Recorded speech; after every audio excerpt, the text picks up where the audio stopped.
ఏమైపోయావే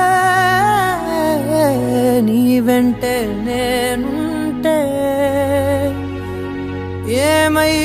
ఏమైపోతానే నువ్వంటూ లేకుంటే నీతో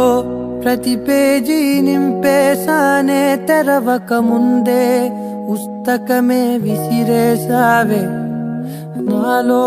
ప్రవహించే ఊపిరివే ఆవిరి చేసి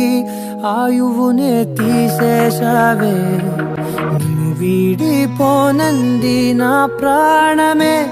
నా ఊపిరినే నిలిపేది నీ ధ్యానమే సగమేనే మిగిలున్న శాసనమిది చెబుతున్నా పోనే లేనే